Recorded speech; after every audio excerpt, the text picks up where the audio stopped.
Amém? Abra sua Bíblia aí, em 2 Samuel 9. 2 Samuel 9.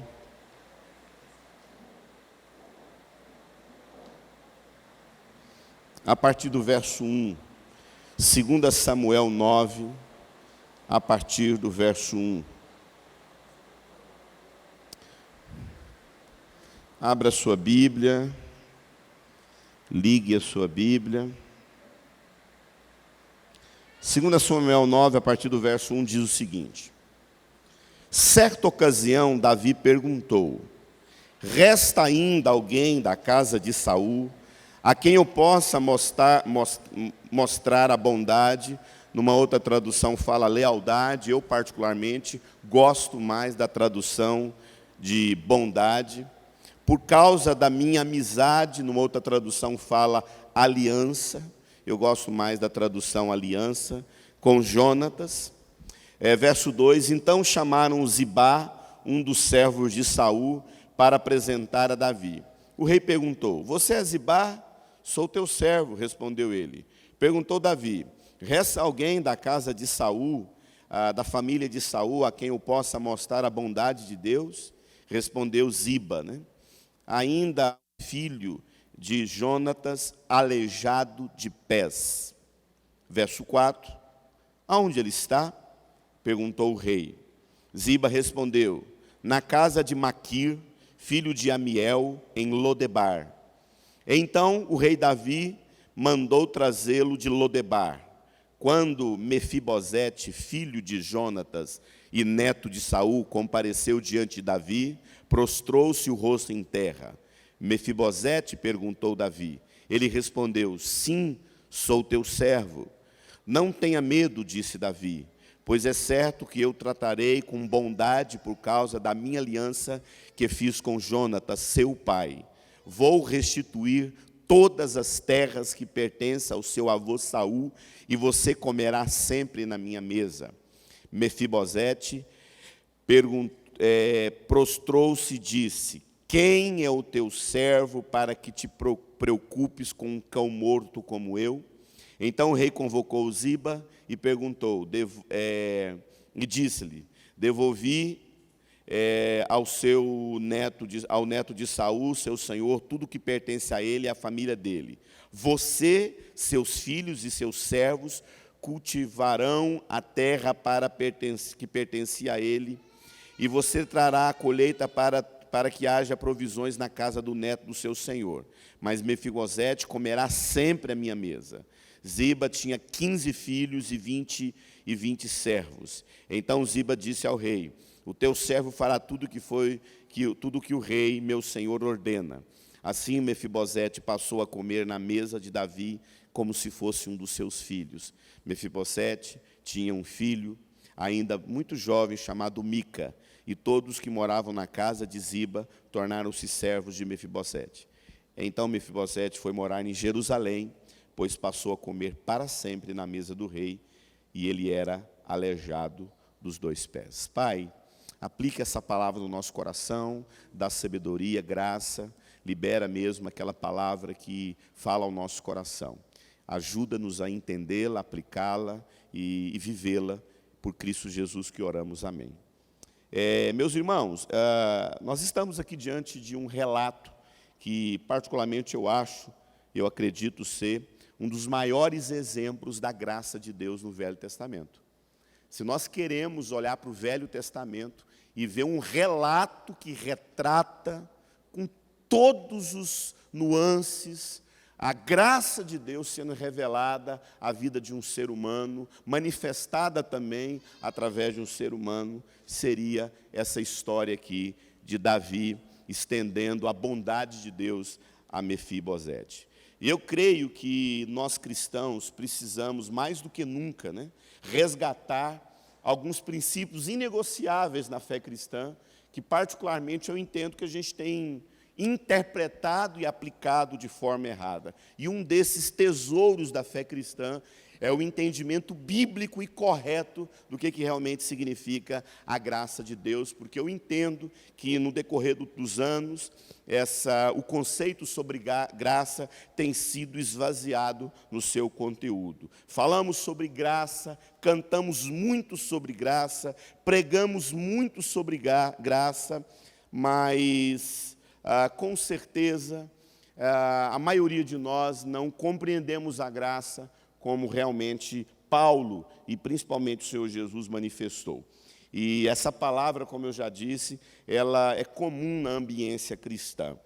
E eu estou convencido, amado, que se nós não repensarmos a respeito de graça, nos próximos anos que estão por vir, nós vamos ser engolidos mais e mais por um entendimento muito destruidor daquilo que significa a essência do Evangelho. A nossa teologia, a nossa liturgia, as nossas orações, a maneira como nós ofertamos, eu particularmente decidi bater na tecla que a gente precisa desistir dessa ideia de que dizimar, ofertar, é um ato de repelente de demônios, né?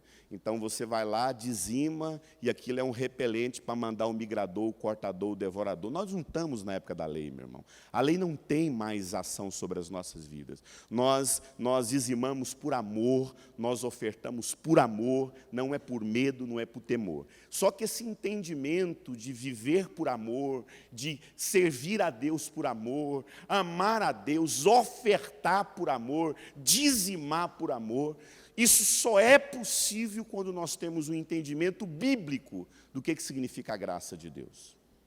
Se nós não entendermos a graça na sua essência, nós vamos nos apegar, sim, a amuletos, a orações mágicas, a performances para a gente conseguir ser aceito na presença de Deus. Eu vou entender que num exato momento que eu dou um dízimo, eu dou uma oferta, eu dou uma apaziguada na ira de Deus, Deus vai ficar bem comigo, se eu canto a música certa, se eu uso a roupa certa, se eu deixo de beber tal coisa, deixo de vestir tal coisa, deixo de comer tal coisa, deixo de frequentar tal ambiente, Deus vai começar a gostar mais de mim. Amado, deixa eu falar uma coisa para você. Qualquer coisa que você acredite que possa agradar a Deus, você já caiu da graça.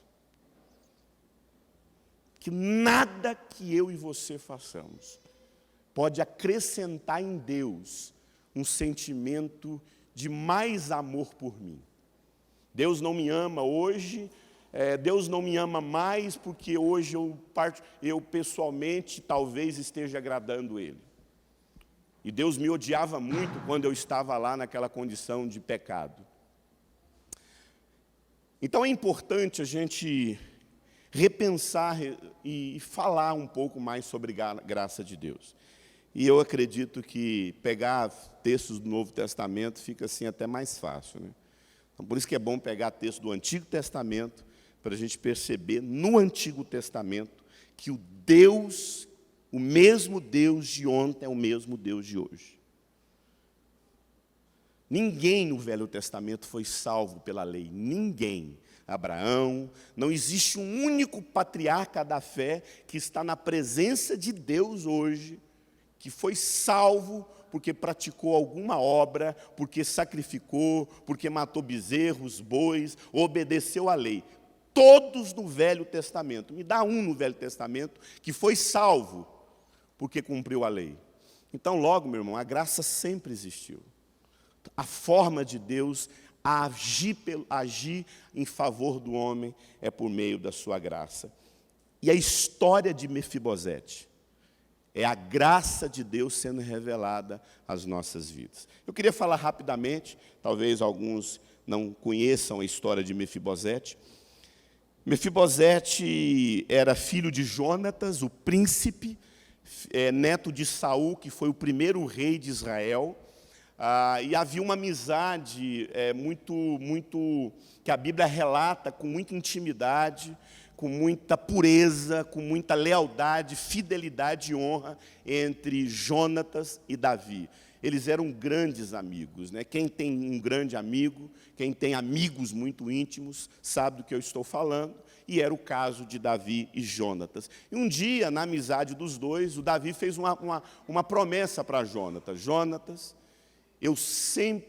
vamos fazer uma aliança, e essa aliança jamais vai ser quebrada. E Jonatas e Davi fizeram uma aliança. E é interessante que, quando a gente olha para essa história de Mefibosete, é importante a gente levar em consideração o significado dos nomes que são relatados nesse texto de 2 Samuel, que eu acabei de ler com vocês. O significado dos nomes dos personagens que existiram nessa história, que fala a respeito de Davi, e principalmente Davi e Mefibosete, é importante a gente entender até o significado dos nomes. O nome Mefibosete significa, e é importante a gente entender, significa homem desonrado, pessoa desonrada. Desonra, vergonha, principalmente a palavra vergonha. E não sei se você sabe, o nome de Mefibosete não era Mefibosete quando ele vivia no castelo. Esse menino, ele saiu do castelo que ele morava com seu pai Jonatas e com seu avô Saul até a idade de 5 anos. Eu vou explicar por que ele saiu. E quando ele saiu de Jerusalém, do castelo, e foi morar numa terra bem erma, num deserto, o nome dele é mudado, ele passa a chamar Mefibosete, mas o nome dele era Meribabaal. E a palavra Meribabaal, significa honrada pessoa. Então, Mefibosete deixa de ter um nome de honrada pessoa para chamar homem de vergonha, homem desonrado, né? Ele nasceu no palácio, como eu já disse, era membro da aristocracia, e era neto de rei e filho de príncipe, né? Ele era a terceira sucessão de reis ali, segundo a monarquia de Saul. No entanto, tanto o pai dele, Jonatas, quanto o avô dele, Saul, morrem na guerra. Logo, meu irmão, se o avô morreu e o pai dele morreu, significa que ele era o quê? Ele era o herdeiro por direito. Mefibosete era o herdeiro por direito do trono. E aí Saul sai de cena, entra o rei Davi, né, tomando posse do trono, e a posse do rei Davi era uma posse que foi baseada em batalha. E é claro que houve aquela história lá do Samuel que vai lá e unge ele rei, porque Saul já tinha perdido o reinado da parte de Deus, mas o processo que acontece ali da posse do rei Davi demandou batalha, demandou guerra, e ali literalmente foi uma batalha vencida e Saul perdeu. E a gente sabe que quando um rei perde uma guerra e o outro ganha, aquele que ganhou manda matar todos os da família do antigo rei, ou coloca como escravo, né? E quando houve essa batalha, quando Mefibosete, quando o rei Davi, quando Saul morre e Jonatas morre, todos os filhos do rei Saul morrem, a cuidadora de Mefibosete, quando ela fica sabendo que a família do rei morreu, ela, num ato de querer salvar a criança, o texto bíblico não fala detalhes, e ela sai correndo com essa criança. Talvez essa criança caiu do cavalo, caiu de uma escada. Fato é que ela quebrou os 2 pés, não tinha ortopedista, não tinha médico, e esse menino cresceu com esses pés deformados, e ele fica aleijado. E ele com 5 aninhos de idade, e ela leva ele para morar no deserto, né? E o deserto, o lugar onde ela vai morar no deserto, é um lugar chamado Lodebar. É interessante o significado da palavra Lodebar. Lodebar, a tradução literal de Lodebar no grego, no hebraico, lo significa não, debar significa pastos. Então, a tradução literal de Lodebar significa um lugar que não tem pastos, um deserto total. Mas na tradição judaica, Lodebar era sinônimo de tristeza, esquecimento, isolamento e desonra. E é isso que acontece. Mefibosete vai viver 20 anos em Lodebar, no ostracismo, num total isolamento, perdido, sem nenhuma referência de família. E quem acolhe Mefibosete é um cara chamado Maquir. Não se sabe com certeza quem foi esse homem. Há algumas especulações dizendo que Maquir era um mendigo que acolheu Mefibosete ali em Lodebar. Mas eu uma vez, muitos anos atrás, eu vi uma explicação que Maquir era parente de Urias. Agora você imagina onde esse menino foi parar. Ele era parente de Urias. Então, se era parente de Urias, a família de Urias não era muito a favor de quem? De Davi, né? Então, o Mefibosete cresceu numa família que odiava o rei Davi. E não precisava nem de uma pessoa que possivelmente fosse parente de Urias.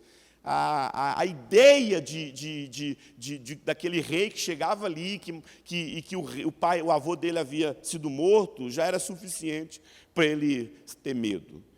Do outro lado, a gente tem, nesse momento da história, quando a gente lê o texto de 2 Samuel, nós vemos 20 anos se passaram, Davi está assim no seu momento mais glorioso do seu reinado, fronteiras ampliadas, uma economia completamente estável, o exército já assim no seu maior apogeu, não havia exército maior do que o exército do rei Davi, porque o rei Davi era um homem de guerra. E é interessante que nesse momento, numa espécie de nostalgia, Davi reúne seu conselho e ativa a memória e lembra da promessa que ele fez ao seu amigo Jonatas, dizendo: resta alguém na casa de Saul que eu possa mostrar de bondade com Deus? Resta alguém na casa de Saul. E é curioso ele usar casa de Saul, porque a gente sabe que Saul foi um dos grandes inimigos. Na verdade, não era nem inimigo de Davi, foi Saul que o elegeu como inimigo. Davi era muito bem resolvido, Davi sabia muito bem quem ele era.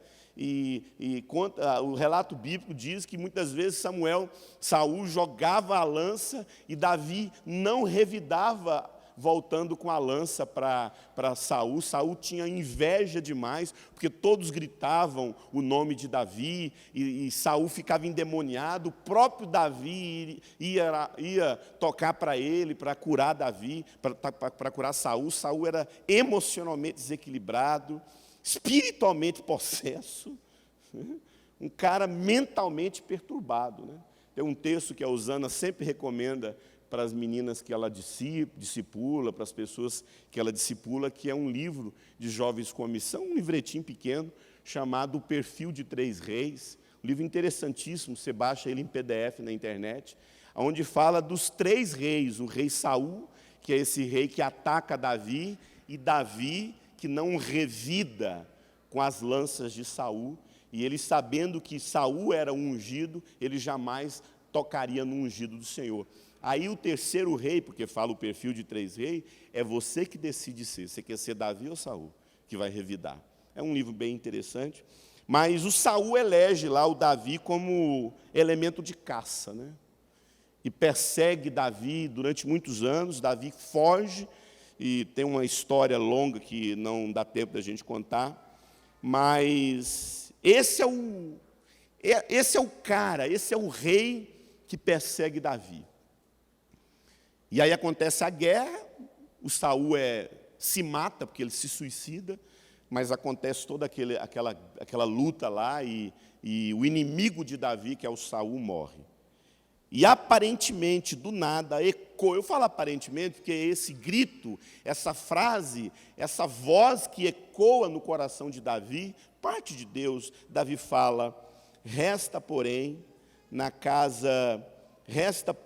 casa de Saul a quem eu possa mostrar a bondade de Deus. Olha que interessante. No coração de Davi, ele queria, de alguma forma, expressar a bondade de Deus. Eu não tenho como deixar de falar da bondade de Deus, amados. Porque a gente vive numa época, amado, que parece que a bondade de Deus é aquilo que a gente menos quer expressar. A gente quer expressar mais a raiva de Saul, a gente quer ter mais sangue na boca, a gente quer mais, assim, ver bandido morto, a gente quer mais, tá todo mundo agora feliz que pode ter uma arma, entendeu? E parece que a bondade de Deus sendo expressada, sendo manifestada, parece que ficou um pouco distante. A gente agora quer adotar mais o perfil do lobo do que da ovelha. Parece que é melhor ser lobo agora.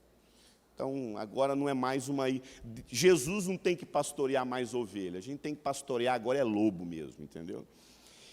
Mas Davi não tinha esse entendimento. Davi poderia, querido, como todos os reis fazem, com todo o direito, mandar matar tudo. Mas ele quer expressar a bondade, e Davi sabia do que era a bondade de Deus. Ele escreve um salmo falando sobre isso, que a bondade e a misericórdia seguirão todos os dias da vida dele. Davi sabia do que era a bondade de Deus.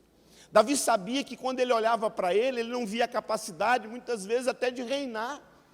Que a despeito das fraquezas dele, a despeito das limitações dele, das fragilidades dele, ele olhava que tudo que tinha na vida dele era a bondade de Deus. Que detalhe, a palavra bondade, ela é praticamente a mesma palavra no hebraico, traduzido para graça.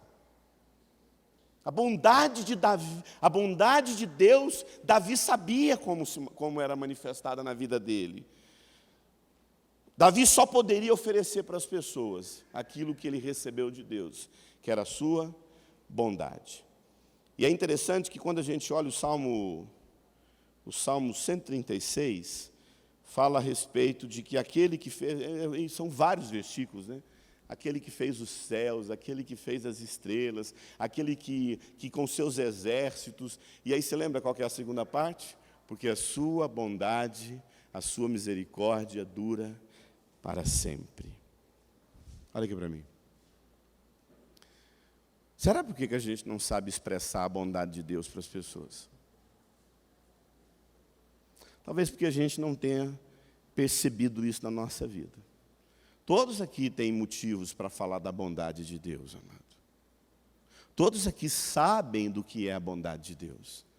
Todos aqui podem dizer realmente o quanto Deus é bom com você. E eu creio, amado, que se você está aqui, é porque você quer viver a bondade de Deus na sua vida. Primeiro que você nem estaria aqui se não fosse a bondade de Deus. Você estaria completamente escravo do detalhe, amado. Põe um negócio na sua cabeça.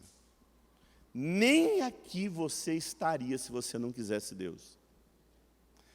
Tem uns aqui que acham que não quer Deus, não. Não quer Deus, não. Quer sim, senão você não estaria aqui. Quando a gente não quer Deus, a gente sabe para onde a gente vai. Então, sua carne que não quer Deus, e ela nunca vai querer Deus. Mas como Deus tem muita bondade e misericórdia da sua vida, Ele te traz aqui. Então, a bondade de Deus, amado, é a causa, a misericórdia e a sua bondade é a causa de nós não sermos consumidos por nós mesmos. E, infelizmente, como eu já disse, os cristãos de hoje têm dado espaço muito mais a um coração cheio de vingança, ira, olho por olho, dente por dente, do que a bondade de Deus. Entenda, querido, Deus é bom. Um dia chegar para Jesus e falar assim, tu és bom. Eu falo, não, rapaz, só Deus. Só há um que é bom, que é o nosso Pai. Resta alguém na casa de Saul a quem eu posso usar de bondade? Ninguém soube dizer. Que eu pudesse usar a bondade de Deus? Ninguém soube dizer. Até que apareceu um cara chamado Ziba. Ziba fazia parte da liderança ali do Saul. Deixa eu fazer uma pergunta para você. Se Davi fosse como qualquer outro rei, o que Ziba já estava? Morto. Nem o Ziba estava morto. Então a bondade de Deus já, no coração de Davi já tinha sido estendida a quem? A Ziba. Tanto é que o Salomão mandou matar todo mundo quando Davi morreu, sabia disso? Salomão não aprendeu com o pai dele não, meu irmão. E ninguém soube responder. Aí Ziba chega lá assim, não, eu sei. O que o Ziba era? O que o Ziba estava fazendo naquele momento ali? Delação premiada, né? Eu vou entregar o cara, porque pelo menos ele vai saber que eu estou do lado dele, né? Ainda há um filho de Jonatas, aleijado, tá? Ele faz questão de falar o quê? O bichinho aleijado. Ainda assim o filho de Jonatas, aleijado de pé. Davi pergunta, onde ele está? Perguntou o rei. Ziba respondeu, na casa de Maquir, filho de Amiel, em Lodebar. E aí nós temos esse encontro maravilhoso, né, onde Mefibosete chega até Davi. E eu preciso falar um pouco a respeito. Como é que você acha que era o coração de Mefibosete, gente, em relação a Davi? Querido, você consegue imaginar o que era esse rapaz, sabendo que alguém entregou ele, falando onde ele morava? Como é que você acha que era Mefibosete escondido, com medo de morrer, incapaz até de correr, porque ele estava, né? Quem assiste aquele seriado do Vikings, que é uma história baseada em uma história verídica, né, que aconteceu na história da humanidade, sabe lá como é que é o nome dele? O sem osso lá, esqueci o nome dele lá, tem um osso, tem um rapaz lá, e ele é tomado de ódio. Ele é um cara tomado de ódio, porque ele não consegue, ele se arrasta. E quando você vê a história, como é que é o nome dele? Não é o Flock, é outro endemoniado lá, não é o Flock, não. É o filho do Ragnar. E esse rapaz, ele nasceu... O Aiva, isso mesmo. Ele nasceu sem os ossos das pernas. Querido, esse cara é o Satanás encarnado. Porque ele tem tanto ódio da vida por ser um aleijado, que ele vira e ele existiu mesmo. E ele existiu. Ele tem tanto ódio da vida por não ter tido os pés, e ele ser chamado do sem osso. E é interessante que a gente pode imaginar como é que era o coração de Mefibosete. Aleijado, rejeitado, morando num deserto, numa casa possivelmente de um mendigo. Imagina o medo que ele tinha de ser morto, de ser achado. Imagina o medo que ele tinha do rei Davi.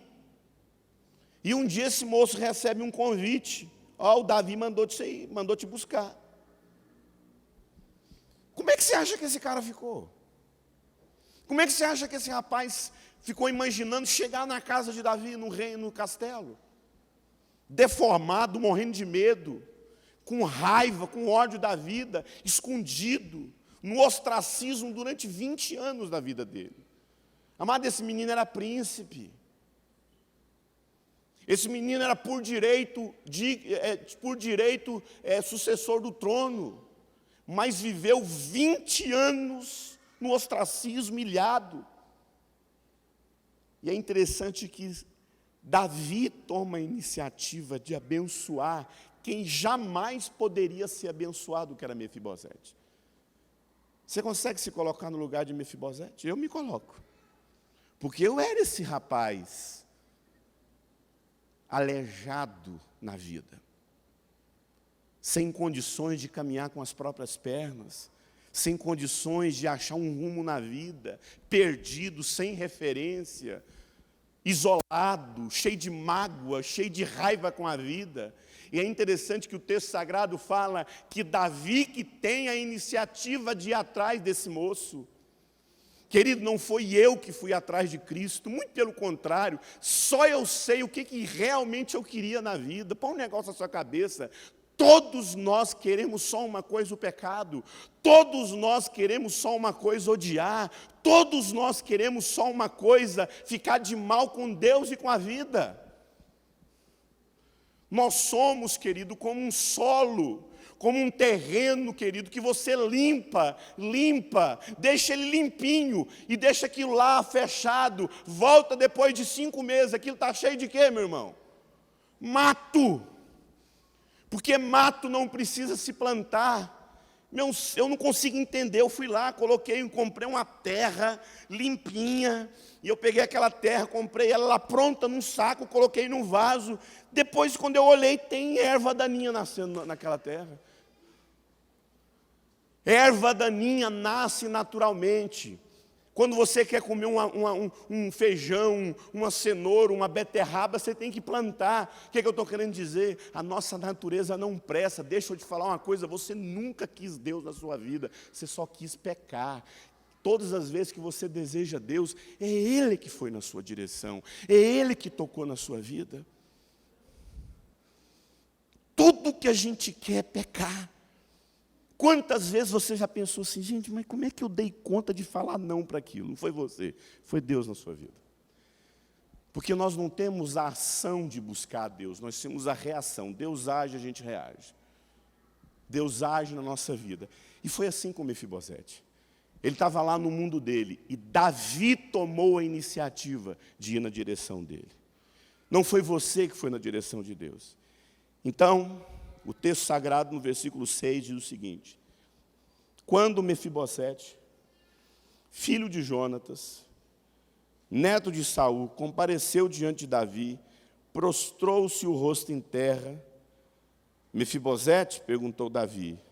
Respondeu ele: sim, sou eu, teu servo. Primeiro, que só a postura de Mefibosete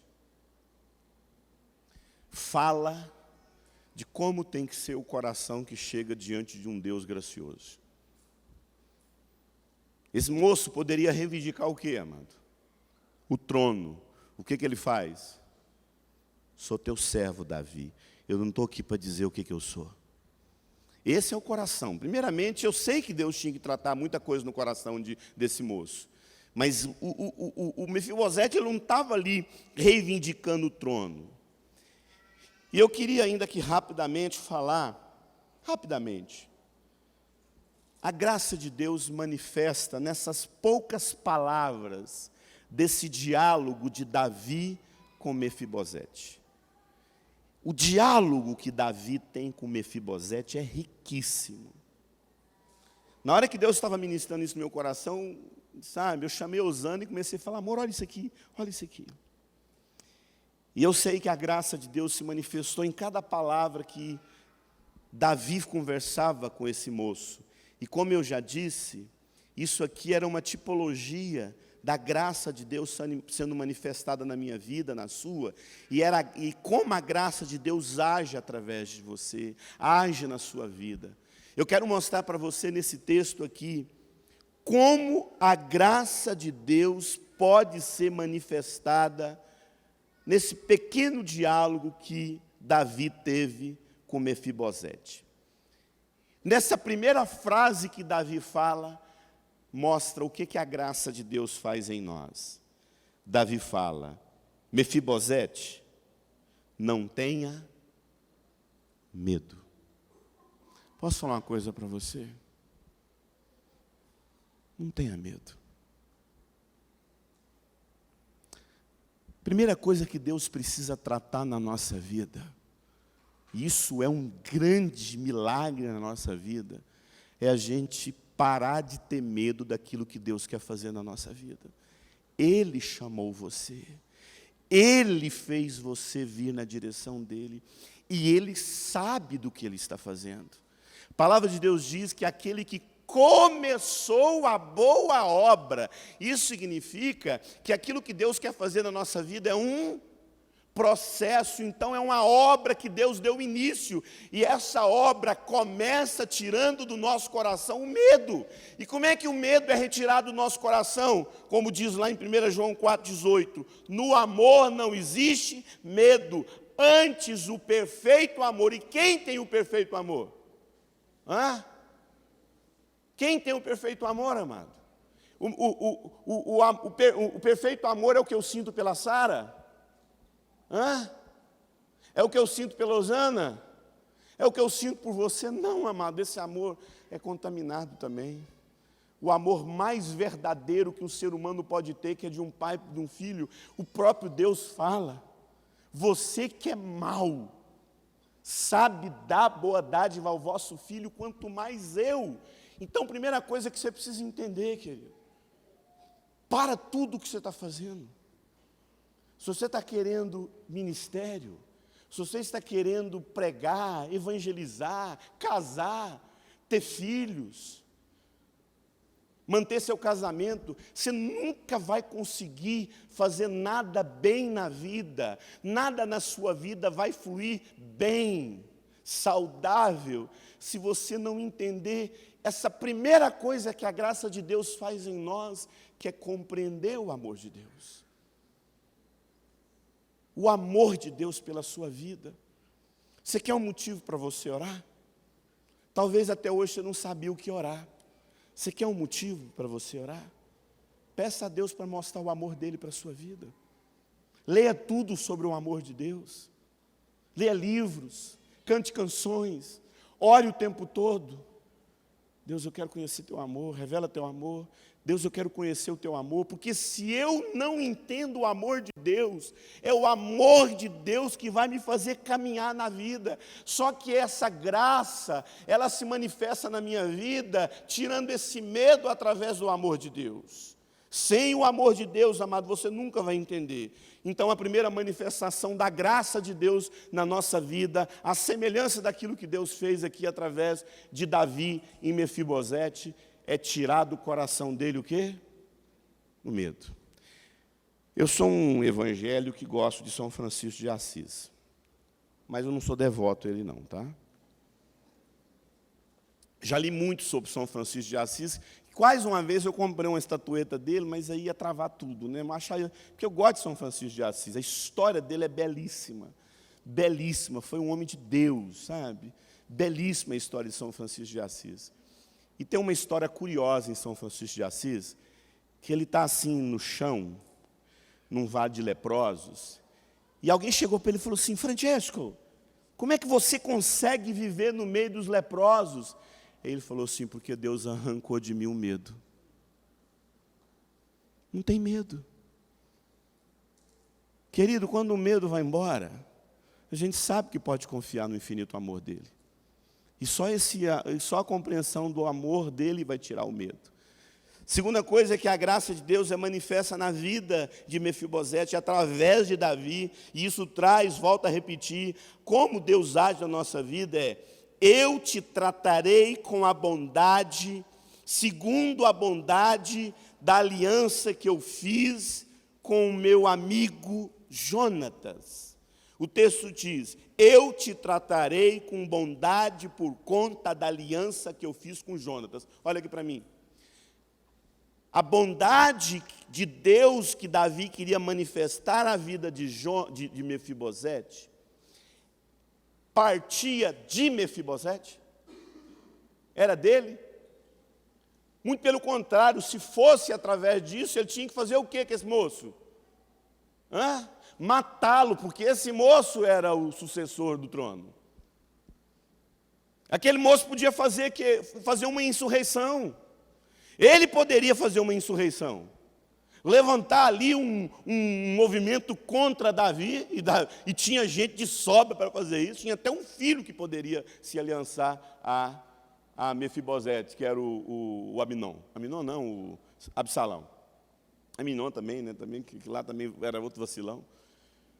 Então, mas a graça de Deus foi estendida a Mefibosete por conta da aliança que Davi fez com um amigo dele, o Jonatas. Olha aqui, amado, a graça de Deus manifestada na minha vida não foi baseada naquilo que Deus olhou para a minha vida e viu motivos para me abençoar. A graça de Deus, a minha vida, foi através da aliança que o Pai fez com Cristo Jesus, não é através de mim. A semelhança de Davi, que fez aliança com um amigo dele, Jonatas, a semelhança de Davi, Deus estendeu a graça dele na minha vida pela aliança que ele fez com Cristo, não por mim.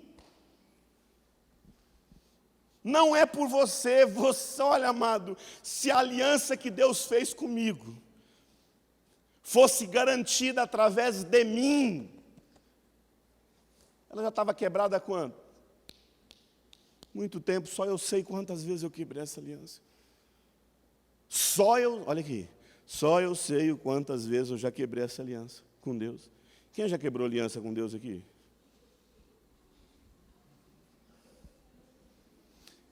Agora, Deus quebrou essa aliança comigo?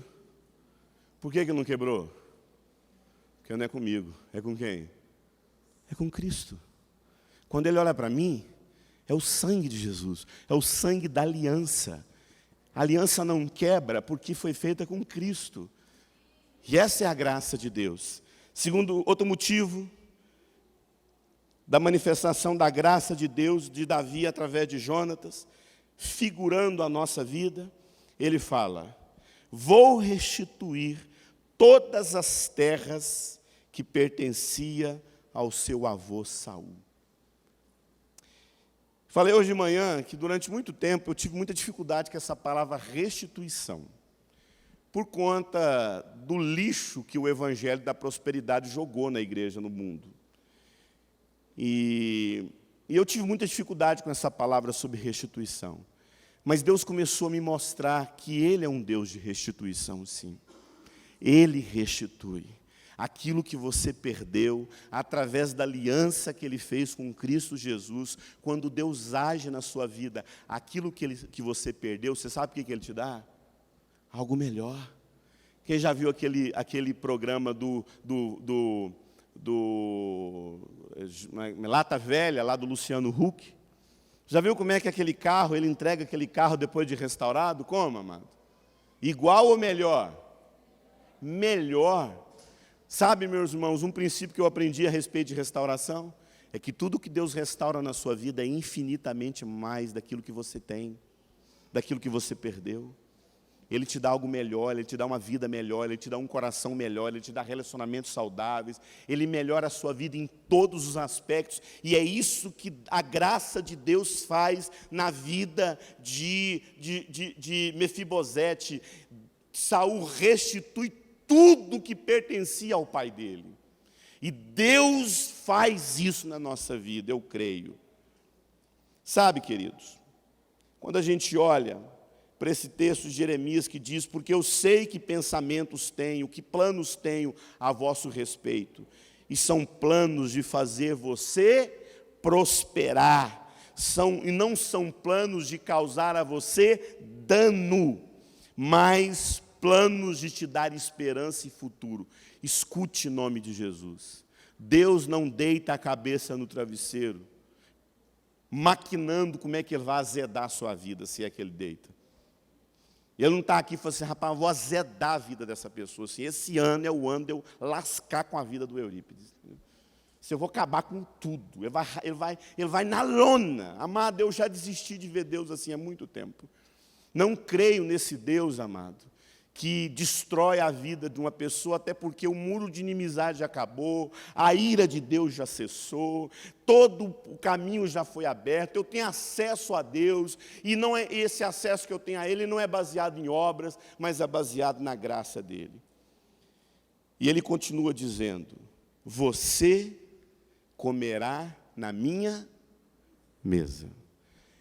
Eu sou uma pessoa que uma das coisas que eu mais amo fazer na vida é cozinhar. Quem me conhece sabe que eu amo cozinhar, e cozinhar para mim é um prazer. E sabe por que eu gosto de cozinhar? Porque todas as vezes que eu cozinho, é uma forma que eu tenho de honrar a pessoa. E eu gosto de cozinhar bem, eu gosto de fazer um prato. Eu já pergunto: o que vocês querem comer hoje?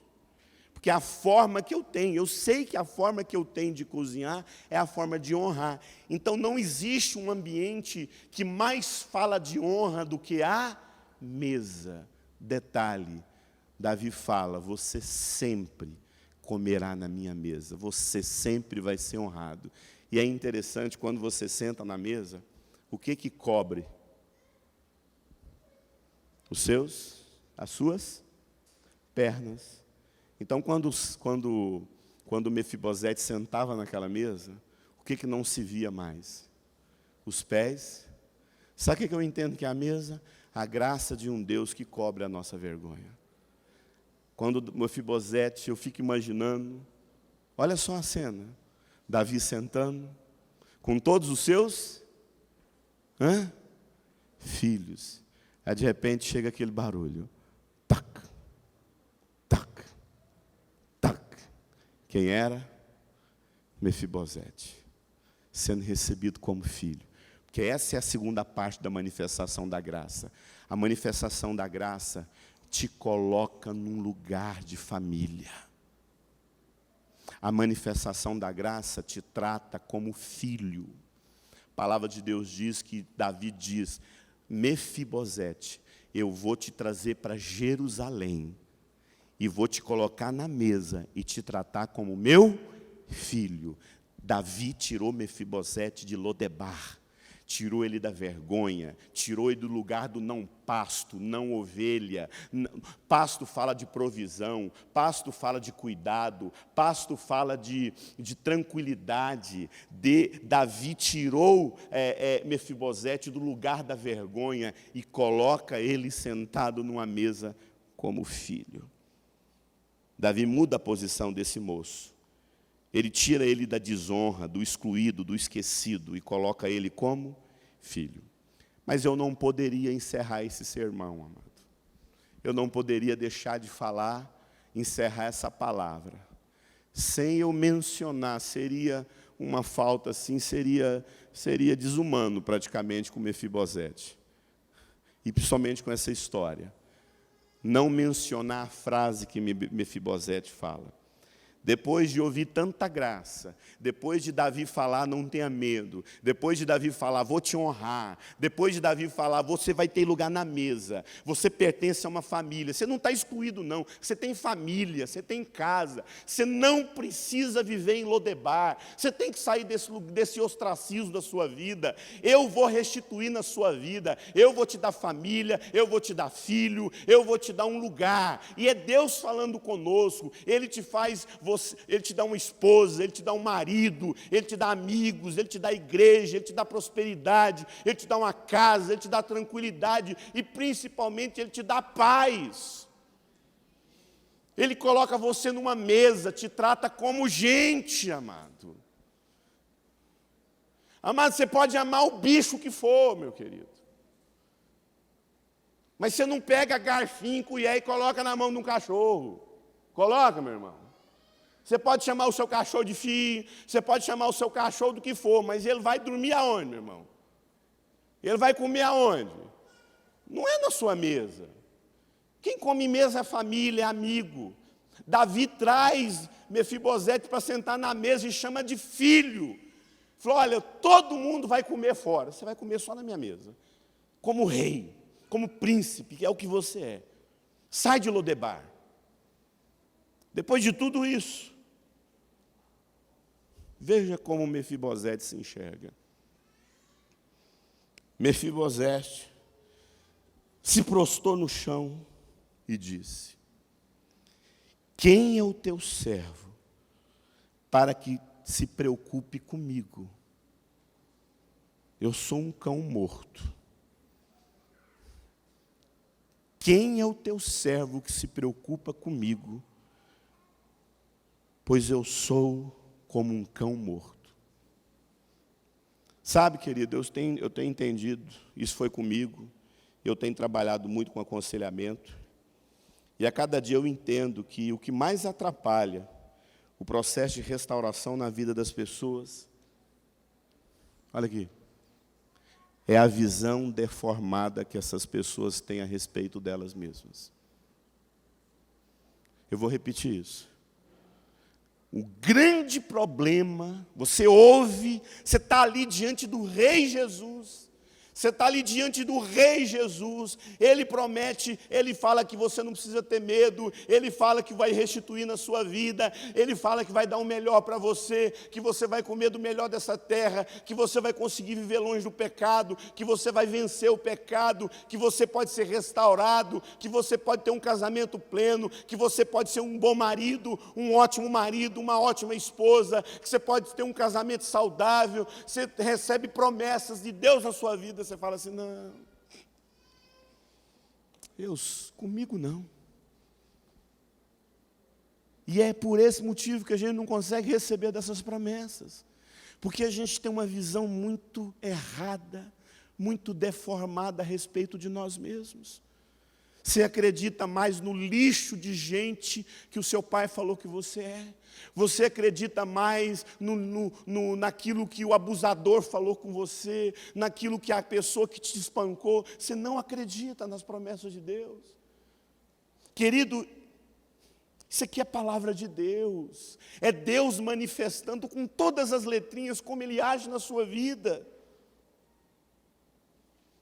Quando eu tenho, amado, uma visão errada a respeito de mim mesmo, eu vou ver tudo errado na minha vida. O Mefibosete fala, eu sou como um cão morto. Tudo bem que naquela época, nos dias de hoje, um cão, assim, não é bem, né, assim. Tem mulher aí que trata o cachorro dela até melhor do que o marido, entendeu? Mas nessa época aqui não, meu irmão, nessa época aqui, cachorro era cachorro mesmo. Tanto é que a expressão cão era o lixo de tudo. E não só cão. Mefibosete fala, eu não sou só um cão, eu sou um cão morto, podre, fedido, sem vida. Ele não conseguia enxergar que ele poderia ser amado. E ele estava diante do rei. E eu queria concluir dizendo que com certeza existem aqui Mefibosete nessa noite, que foram jogados em Lodebar, que talvez, olha aqui, talvez uma tragédia na sua história, na história da sua família, colocou você num lugar de ostracismo, um casamento que você perdeu, te colocou em Lodebar, um pai que te abusou, alguém que você confiava, destruiu a sua vida, te colocou em Lodebar. Você está aí há muitos anos em Lodebar, você não consegue mais caminhar. É interessante que todas as vezes na Bíblia que você fala, você vê sobre pés fala sobre vida, sobre propósito. Quão formosos são os pés, o chamado, a vocação. Pés fala de vocação, pés fala de propósito, pés fala de caminhada, e muitas vezes o seu futuro está atrofiado, porque alguém te jogou em Lodebar. Mas o Rei Jesus quer te colocar na mesa. O Rei Jesus quer dizer, não temas, não temas. O Rei Jesus quer te colocar nesse lugar de honra. O Rei Jesus quer te colocar como filho. Você é herdeiro de Deus e co-herdeiro. Eu não sou só herdeiro, olha que interessante. Eu não sou só herdeiro de Deus, eu sou herdeiro até daquilo que é do meu irmão também eu sou, que é Jesus Cristo. É nessas horas que eles tinham que dizer amém para o pregador ficar feliz, entendeu? Sua vida de pecado, a sua vida de rejeição, de traumas, te deformaram, e você vive em Lodebar, no deserto, no lugar das tristezas, no lugar do ostracismo. Eu queria convidar você a deixar Lodebar. Cadê aquele momento que o pessoal faz um solozinho aqui, bem gostoso? Cadê a Michele? Fazer um tecladozinho para nós aqui, isso. Olha para mim. Deixa esse lugar de ostracismo, amém? Olha aqui. Não tenha medo. Alguém disse, eu nunca pesquisei, que tem 380 vezes na Bíblia, não temas. Então nós temos um não temas sobrando para cada dia do ano. Não temas, não temas, não temas. Não tenha medo, querido, de sentar nessa mesa. O lugar é seu. Não tenha medo dele dizer que você vai casar. Não tenha medo de ouvir dele que ele vai te dar um casamento. Não tenha medo de ouvir dele que você vai ter filhos. Não tenha medo de ouvir dele que você vai ter herança. Não tenha medo de ouvir do Rei Jesus que você é amado, que você está em família. Ele não está mais brigado com você, o muro foi destruído e o abismo não existe mais. Eu queria orar com você nessa noite e falar: olha, eu sei do que eu estou falando. Eu vivi em Lodebar, eu vivi no lugar do ostracismo, eu vivi na terra do esquecimento, eu vivi no não pasto. Sabe o que é não pasto? É o lugar sem pastor. Eu vivi sem pastor na minha vida, sem lugar de tranquilidade. Esse lugar é seu. Ele vai olhar para as suas deformidades e vai te curar. E Ele olha para as suas deformidades e te aceita do jeito que você é. Essa mesa cobre você nessa noite, cobre as suas vergonhas. A graça de Deus te aceita exatamente como você é. Mefibosete, agora olha aqui para mim. Mefibosete não é mais o filho de Saul, de Jonatas. Agora ele é filho de quem? De Davi. Você tem pai, amém? Amém? Você tem pai. Você não tem vizinha, mano. Deus não é seu vizinho. Deus é seu pai. Você tem lugar nessa mesa. Eu queria orar com você e por você nessa noite.